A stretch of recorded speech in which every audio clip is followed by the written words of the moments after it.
कुछ ही दिनों के बाद से पूरे बिहार नहीं पूरे भारत में दीपावली का त्यौहार मनाया जाएगा और दीपावली में जो हमारी परंपरा है पटाखों को छोड़ने का, पटाखा जलाने का, हालांकि एडमिनिस्ट्रेशन की तरफ से हरित पटाखे को जलाने की अनुमति रहती है, लेकिन बिहार की अगर बात करेंगे तो 4 जिले में इस वक्त पटाखा पूरी तरह से बैन है, जिसमें गया है, मुजफ्फरपुर है, उसके बाद हाजीपुर और पटना, ये 4 जिले ऐसे हैं।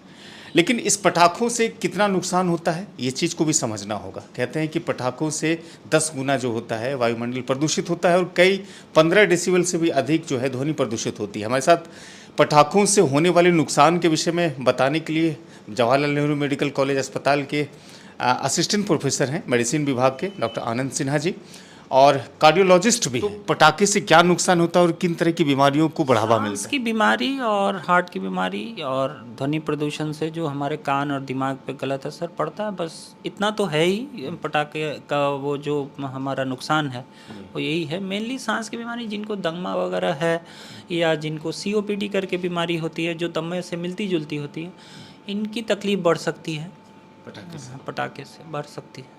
अच्छा सर, एक और चीज़ें कहते हैं कि पटाखे से जो हार्ट की बीमारी होते हैं, जिनको हार्ट की बीमारी होती है उसको भी प्रभावित करते हैं। एक तो हाँ प्रभावित करते हैं हार्ट की बीमारी। एक्चुअली अब देखा जाए तो जिस तरह का प्रदूषण दीपावली पे होता है वो अत्यंत ही तेज होता है, मतलब 8-10 गुना बढ़ जाता है।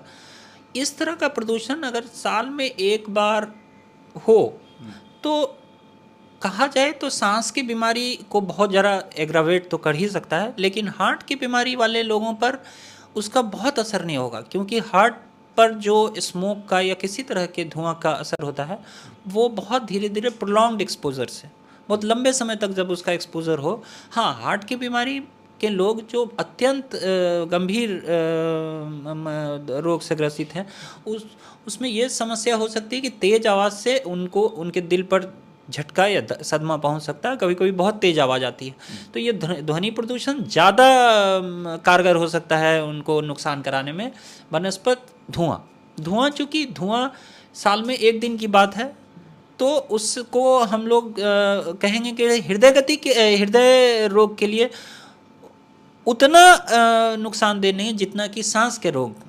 लेकिन फिलहाल बिहार के कई शहरों का एयर क्वालिटी इंडेक्स अगर देखा जाए तो बहुत ही खराब है। भागलपुर का भी नाम उसमें शामिल हुआ। हाँ, भागलपुर का नाम शामिल हुआ था। और जो हम लोग देख रहे हैं कि एयर क्वालिटी इंडेक्स में जो worst air quality index last गर्मियों में चल रहा था, तो उसमें टॉप टाउन 3-4 शहर जो हैं वो हमारे बिहार के ही थे। उसमें कभी भागलपुर 1-2 पे आ जा रहा था, कभी मोतिहारी आ जा रहा था, तो हम देख रहे थे, बल्कि दिल्ली वगैरह से भी ऊपर।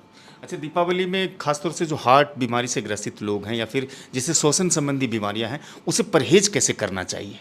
परहेज देखिए, परहेज तो हमारे ये तो हर दिन का परहेज है। ये परहेज सिर्फ दिवाली पर करके तो कुछ होगा नहीं। ये साल के 365 दिन हमें ये परहेज करना होगा। तो आप जब निकलते हैं तो आप अपना माहौल देखिए कि हम कहाँ निकल रहे हैं। ऐसी जगह जहाँ प्रदूषण को अवॉइड किया ही नहीं जा सकता, उसको आप अवॉइड कीजिए। उस जगह पर आप न जाएं। अपने घर में ख्याल रखें कि कैसे अपने, और हर आदमी जो श्वास के रोग से ग्रसित है उनको ये देखना है कि मुझे क्या चीज़ खराबी करती है। हर कोई अपना पहचाने कि क्या एलर्जन है जो उन्हें ज़्यादा, कुछ लोगों को तेज़ गंध से, कुछ लोगों को तेज़ धुएं से, किसी को धूल से परेशानी होती है। तो आप रिकॉग्नाइज़ कीजिए, अपने को पहचानिए कि कैसे आप, किस चीज़ से हमको बचना है। और जहाँ बहुत प्रदूषण है वहाँ मास्क का प्रयोग कर सकते हैं। अगर मास्क, आजकल फ़िल्टर लगा हुआ मास्क आता है जो कि काफ़ी हद तक बचाता है हमें प्रदूषण के प्रभाव से। शुक्रिया सर, जानकारी साझा करने के लिए बहुत बहुत शुक्रिया सर। धन्यवाद।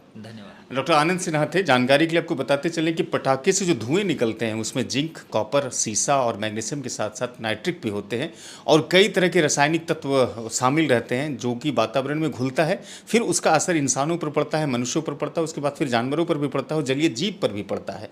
इसलिए पटाखे को एहतियातन जलाना चाहिए और मैक्सिमम नहीं बल्कि मिनिमम जलाना चाहिए ताकि प्रदूषण से बचे और बीमारियों से भी बचे। अगर वीडियो रोचक और अच्छी लगी हो तो ज़रूर साझा कीजिएगा, चैनल को भी सब्सक्राइब कीजिएगा। शुक्रिया।